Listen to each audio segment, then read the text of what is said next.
ବାଷ୍ପୀଭୂତ ଉପରକୁ ଗଲା तापर जल मेघर सृष्टि है मेघ थंडा तलक पड़ा जहाँ को आम वर्षा कहे से वर्षा जल तले पड़ी माटी उपर पड़ी आमर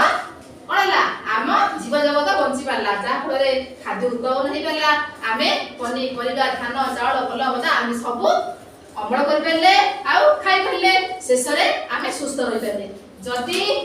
ये प्रक्रिया जदि न होता पानी ऊपर उठी न था जल जो वर्षा जल जो पोखरी जल मेघर परिणत हो था मेघ वर्षा जल तलू खसी न था ये सब गछ उठी था मर शेष में कौन होता आम सब कौन आम जल बिना बची पारा किंतु आम जेहेतु ये सब जलचक्र प्रक्रिया अच्छी ये जलचक्र प्रक्रिया माध्यम आम बंची पारे जलचक्र प्रक्रिया न था आम बंचा असंभव हो जाता यही प्रक्रिया को ये टोटाल प्रक्रिया को आम कौन कहवा किए जलचक्र बाष्पीभूत हो ऊपर गला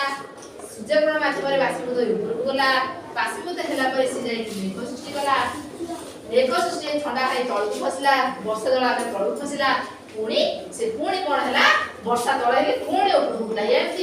बारंबार बारंबार बारंबार जो पानी जो जल ऊपर उठी मेघ सृष्टि कला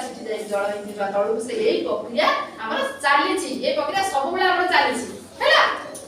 यही प्रक्रिया को आम कौन कहवा जलचक्र बुझीपारे पे जलचक्र कौन बुझीपारे लेख समस्या जलचक्र क्या कहते देख जल बारंबार विभिन्न अवस्था दे पुनर्बार जल रूप फेर जल बारंबार विभिन्न अवस्था दे पुनर्बार